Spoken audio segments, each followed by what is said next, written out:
Ya. Assalamualaikum warahmatullahi wabarakatuh, guys. Saat ini Pak D berada di Batu, tepatnya di dekatnya Museum Angkot sebelumnya.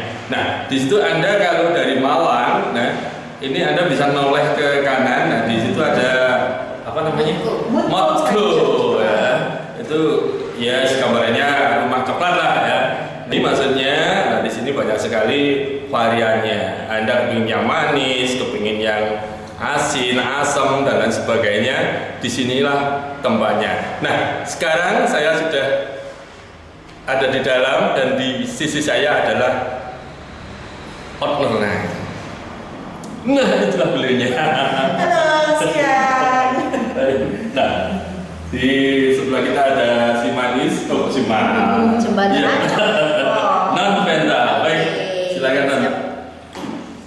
Selamat siang, mungkin bisa diceritakan sedikit, Mbak, bisa dikenalkan juga dengan Mbak siapa, usia berapa, seperti itu. Oh, Atau KTP-nya aja, Pak. KTP-nya seumur hidup ya? Baik. Iya. Terima kasih ya buat kunjungannya. Saya Mary. Iya. Asli Batu dan di sini saya sebagai bisa dibilang owner sekaligus segalanya dalam arti Bos ya, besar. sembarangnya deh. Jadi termasuk yang membuat coklat dan yang juga memikirkan produk-produk apa yang cocok buat Mutko. Betul. Nah, mungkin bisa diceritakan juga, Mbak, awal mula didirikan Mutko ini bagaimana ceritanya dan kapan? Awal mulanya adalah saya pecinta coklat, pemakan, dan sebenarnya inginnya adalah makan coklat yang enak dan ya seperti orang umumnya mereka mengingat coklat atau mengenal coklat itu biasanya yang enak itu luar negeri. Gitu ya. Mau nggak mau, dan waktu dulu saya juga merasakan itu. Tapi setelah berpikir, wah gimana caranya berpikir karena sudah tahu kalau ternyata Indonesia itu penghasil biji kakao. Akhirnya singkat cerita biar nggak lama-lama, itu membuat coklat sendiri. Waktu awalnya membuat coklat sendiri itu masih dari pabrikan, jadi coklat yang saya cetak lagi dan kita kasih variasi, tapi akhirnya setelah belajar dan belajarnya juga otodidak dan sedikit mengerti tentang biji kakao, akhirnya memutuskan untuk bikin benar-benar dari biji kakao. Dan sampai akhirnya salah satunya terciptalah Mutko. Mutko tercipta saat pandemi. Jadi efek dari pandemi ya? Betul, efek dari pandemi. Jadi Mutko ini brandnya, tapi badan usahanya itu kita persiapkan Agustus dari 2020. Lalu mulai persiapan coklatnya itu Februari, itu launchingnya 2021. Nah, ini nama Mutko dari sendiri, apakah dari mood kita waktu itu bagus gitu ya? Harapannya begitu, karena coklat identik dengan mood katanya, jadi memperbaiki mood. Tapi sebenarnya justru coklat-coklat yang dikenal rata-rata orang masyarakat itu permen coklat, bukan coklat. Jadi yang bikin mereka moodnya better itu gulanya, belum tentu coklatnya. Nah di sini moodku itu mau mengenalin coklat sebenarnya itu seperti apa, yang tetap mereka enjoy.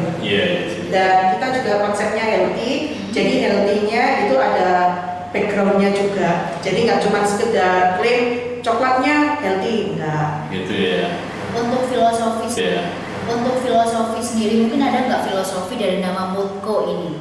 Mutko seperti tadi, Mutko identik kalau coklat itu katanya berhubungan dengan mood. Jadi mood ya sesuai artinya. Kalau ko-nya sendiri itu bisa jadi corporate atau coklat atau implementasi dari Mutko loh. Seperti itu. Ya. Berarti sewaktu mood itu makannya coklat enak gitu ya. Kalau nggak mood kita ambil satu, tapi kalau mood satu Kayaknya toples habis. kayaknya kalau di Mutko selalu mood terus. Oke. Latar belakang dibentuknya Mutko ini, ya kan? Apalagi saat pandemi, di mana kebanyakan orang ketika pandemi tidak berani untuk membuka usaha seperti itu. Tapi kenapa Mbak Mary malah berani membuka usaha ini seperti itu? Oh ya, sebenarnya sebelum Mutko saya ada brand lain. Ya, jadi Mutko ini bukan yang pertama. Justru latar belakangnya adalah dengan brand yang pertama itu saya masih mengolah coklat sangat jauh dari teknologi. Ada keterkaitannya ya? Benar, ada keterkaitannya. Sangat jauh dari teknologi dan sebenarnya mengolah coklat butuh teknologi. Tapi itu artinya bukan berarti tanpa teknologi yang full itu kita nggak bisa. Bisa. Nah, sedangkan Mutku ini itu udah dipersiapkan dengan full ditunjang teknologi, tapi membantu manusianya. Nah, jadi ya tetap mau nggak mau karena kita udah planning, tapi ya namanya planning apa daya, COVID tiba tanpa pemberitahuan dan tanpa info kapan selesai, mau nggak mau tetap jalan terus. Ini inspirasinya dari mana? Biasanya orang itu kan dari hobi, ya. Senang makan coklat, mungkin karena beli nggak cocok dengan selera kita, atau ada inspirasi dari teman lain atau dari orang tua? Ya seperti tadi, saya hobinya makan coklat dan kebetulan dari kecil itu udah dikenalin sama mama makan coklatnya itu coklat yang benar. Waktu itu zaman Van Houten yang masih impor. Jadi waktu itu nggak ngerti, pokoknya coklatnya enak loh. Tapi begitu ngerti uang, beli Van Houten nggak mampu. Akhirnya beli yang semampunya kantongnya anak-anak lah. Singkat cerita, begitu ngerti uang, lalu bisa cari uang juga. Uangnya habis buat beli coklat. Mikir dong, kok hedonnya buat coklat, bikin sendiri bikin sendiri ya, berkreasi, dimakan bisa, ya enak tapi nggak seenak yang cerita lama. Berarti mulai kenal coklat itu mulai benar, kecil, dari kecil. Bukan dari si doi waktu Valentine gitu enggak? Sampai akhirnya singkat cerita kecemplung, dan itu kecemplung ya gara-gara kecemplung itu jadinya banyak ilmu dan banyak info yang awalnya cuma coklat dimakan, nggak tahu apa-apa tentang potensi Indonesia, tapi akhirnya tahu tentang Indonesia, biji kakaonya, potensinya, kualitasnya, dan ya termasuk coklatnya. Biasanya nyoba itu kan tidak sekali jadi ya, kadang-kadang beberapa kali. Nah itu butuhkan waktu berapa kali sampai kita menemukan Mutku yang cool tadi? Saya mulai dengan coklat itu 2011. Memutuskan untuk bikin coklat dari pintu bar 2017. Itu dengan brand yang lalu.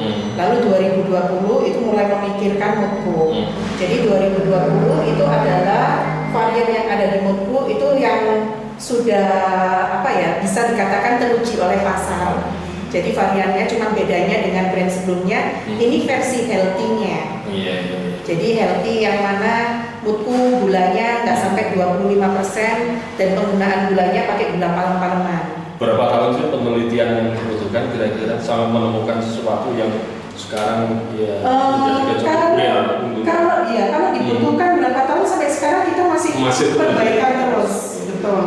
Karena yang dipakai di Mutku ini kan raw material, jadi benar-benar bergantung dengan alam, bergantung dengan petaninya langsung pasca panen. Jadi itu nggak bisa yang ya sudah standar kayak misalnya industri besar.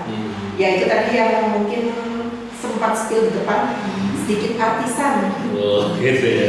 Ya gitu. Jadi sasarannya konsumennya apa itu? Dari sasaran konsumen ya sebenarnya karena konsepnya healthy, jadi otomatis orang yang sadar kesehatan, tapi akhirnya dia juga paling nggak sadar yang dimakan itu sebenarnya apa.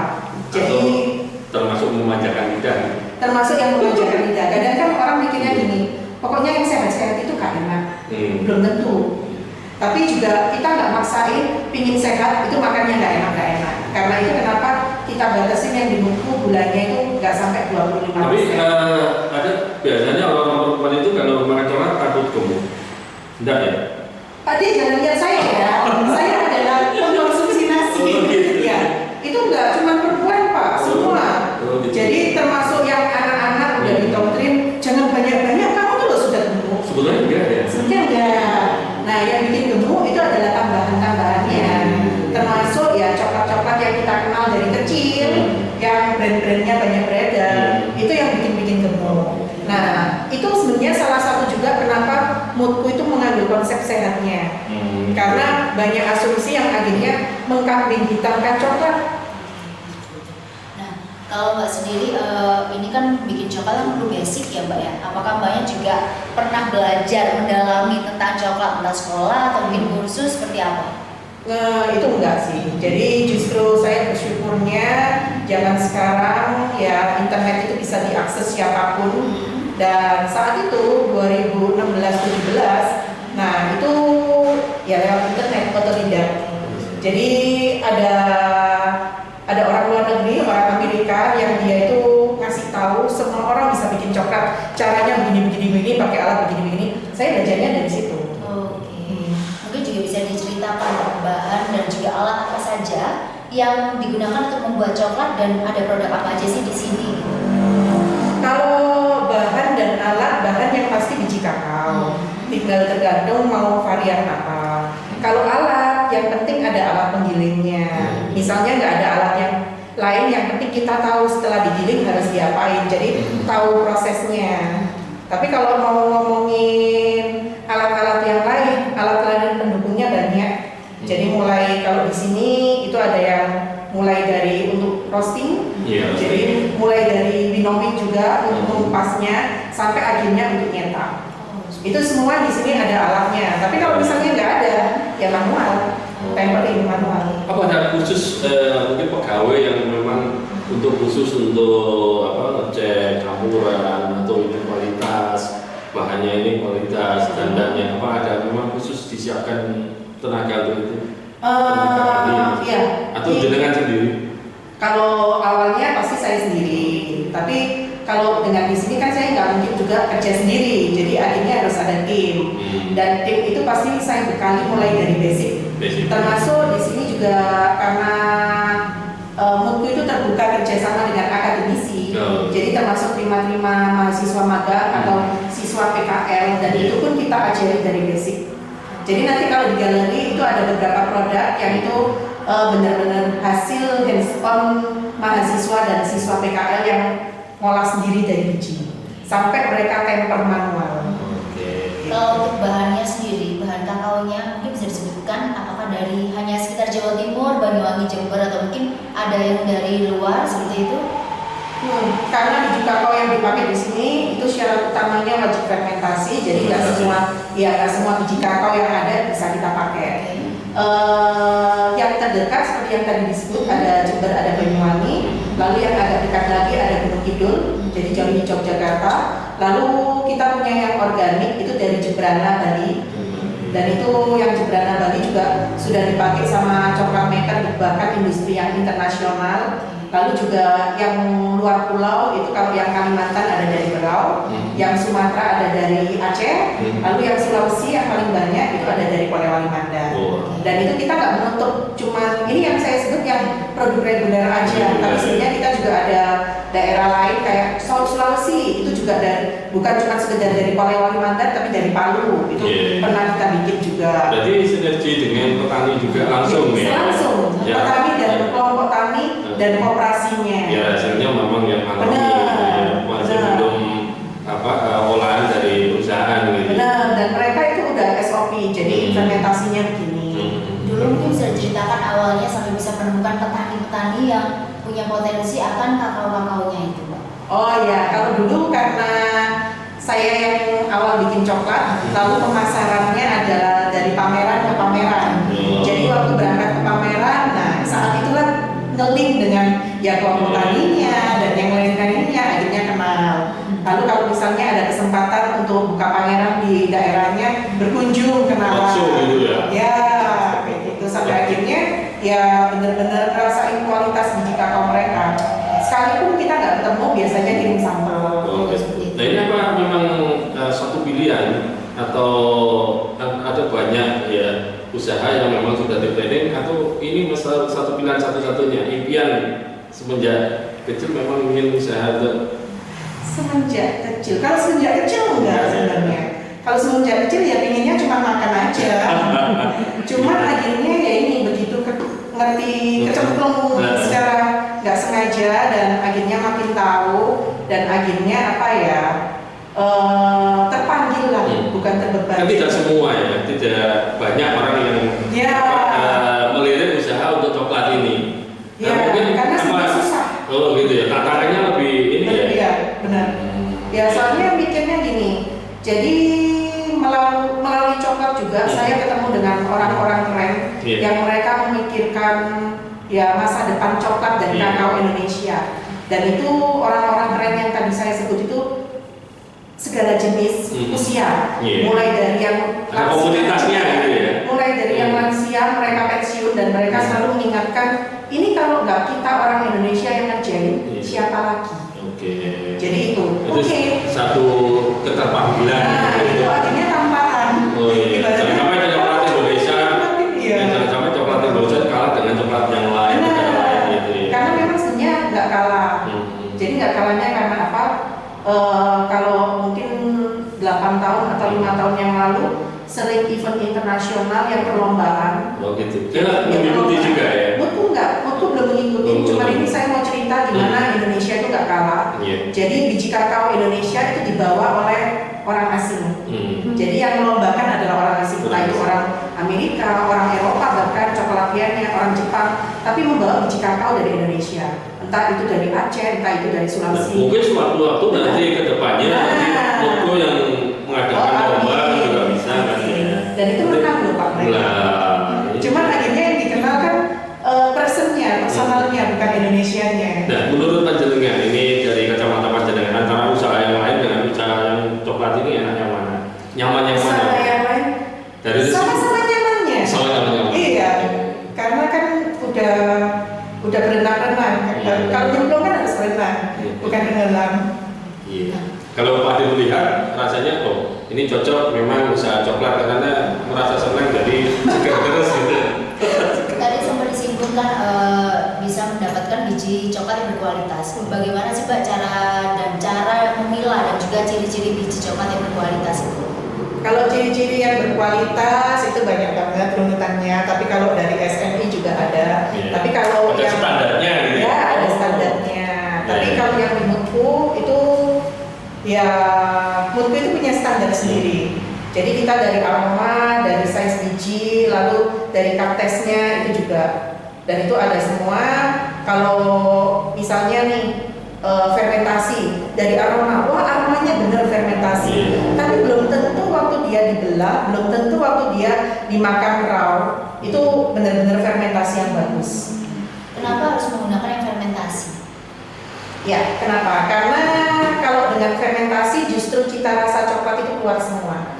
Kalau biji kakao itu nggak difermentasi, ya bisa dibuat coklat tapi yang ada cuma sepet dan pahit selesai. Nggak ada layer-layer flavor yang lain yang keluar. Oh gitu. Kalau misalnya ngomongin soal kakao, ini kan pasti identik dengan pahit. Tapi kan kebanyakan dari coklat yang kami coba ini Pahit?